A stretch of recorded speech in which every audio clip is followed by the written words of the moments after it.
안녕하세요. 마인드 성형외과 이영택입니다. 오늘 이제 말씀드릴 주제는 매부리 코에 관한 이야기를 하려고 하고요.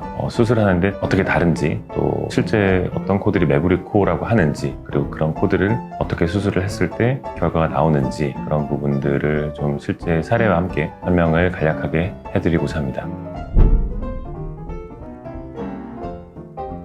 남자라고 이렇게 특별히 흔하지는 않고요. 남녀 모두 우리나라에 상당히 많은 코죠.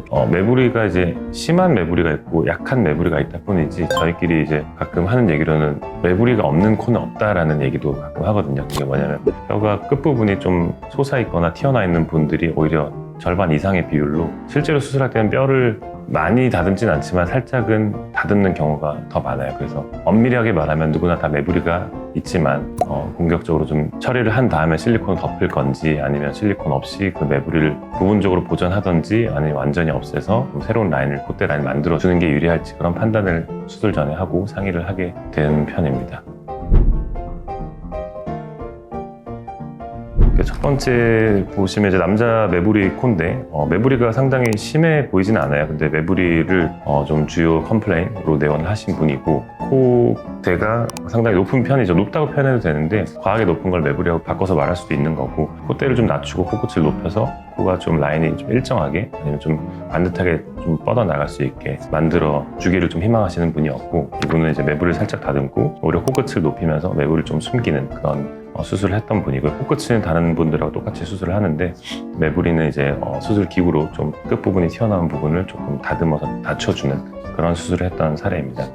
두 번째는 이제 이런 분들이 뼈가 넓기도 하고 크기도 해서 매부리가 좀 심하고, 코끝도 조금은 처져 있는데 코끝도 그렇게 낮지는 않은데 매부리가 있다 보니까 코가 좀 낮아 보이고 코끝이 갈수록 떨어져 보이는 그런 라인을 가지고 있기 때문에, 이런 분들은 코 뼈의 폭도 줄이고 높이도 좀 다듬는 그런 매부리 교정술도 하고, 동시에 코끝을 올려줘서 코 미간 시작점부터 코끝까지 좀 이렇게 균일한 라인으로, 깨끗한 라인으로 뻗어나갈 수 있게 코뼈는 좀 낮춰주고 코끝은 높여서 그런 좀 미적인 부분을 좀 더 개선하는 그런 수술이 됐었고요. 세 번째 사례는, 이런 분들이 좀 말하기가 좀 애매한데, 본인은 매부리라고 알고 있는데 실제로는 이런 정도의 사례는 매부리라고 말하기는 좀 어렵고요. 그 뼈까지는 알맞게 좀 높이가 형성이 되고 있는데, 그 뼈가 끝난 지점 아래 연골로 구성되어 있는 코 아래쪽 2분의 1이 조금 더 좀 뻗어나가지 못하고 아래로 내려와 있어서 마치 코 뼈가 튀어나온 것처럼 보이는데, 이런 코들은 실제로 집이나 병원에서 면봉으로 이렇게 코끝에 올려보면 매부리가 좀 사라지는 모습이 보일 때가 있거든요. 그래서 집에서 혼자 자가로 테스트 해보셔도 돼요. 코끝이 이렇게 올려봤을 때 매부리가 거의 안 보이는 정도까지 된다고 하면은, 그거는 뭐 의학적 용어로도 가상 매부리라고 하는데, 그런 매부리들은 실제로 거의 다듬지 않고 코끝 수술로도 이런 매부리 수술을 한 것 같은 그런 효과를 좀 줄 수 있게 됩니다. 그래서 진성 매부리, 가상 매부리 이런 것도 구분을 좀 해서 수술하는 편인데, 아마 병원 가시면 설명을 잘 해주실 거예요.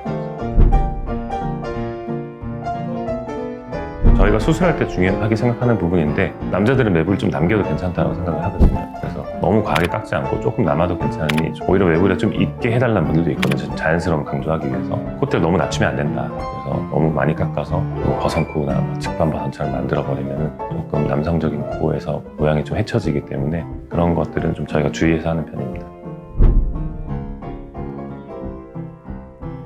매부리 수술을 하든 외측 절골술을 하든 뼈를 좀 다듬고 만진다고 해서 회복 기간이 특별히 길어지거나 의미 있게 길어지는 건 아니기 때문에, 보통 저희가 일반적으로 설명드리는 2주 정도면 코에 웬만한 붓기가 많이 빠진 상태이고요.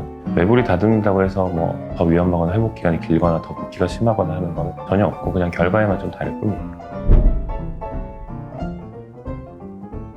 그런 경우에서는 매부리만 다듬고, 절대 실리콘을 과도하게 써서 콧대가 너무 아바타처럼 분필 느낌을 나게 높게 만드는 거 꼭 지양해야 되고, 도형물 없이 오히려 다듬을 부분 다듬고 그 위아래로 자가 조직으로 채워주는 그런 수술을 했을 때 훨씬 결과가 좀 잘 나오는 편입니다.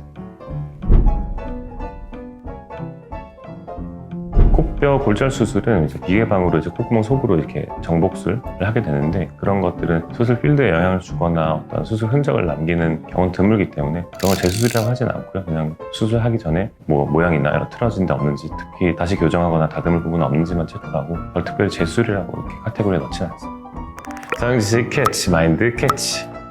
이번 주제는 저희가 아직 못 다뤄본 것 같아서 이번에 좀 간단하게 이해하기 쉽게 좀 말씀을 드렸고, 그러면 자세한 건 또 직접 상담도 좀 받아보셔야 되겠지만 아까 제가 말씀드린 몇 가지 팁을 통해서 내가 진짜 어떤 매부리 코인지 아닌지 좀 감별도 해보시면 도움이 될 것 같습니다. 이상은 마인드 성형외과 이영택이었습니다. 감사합니다.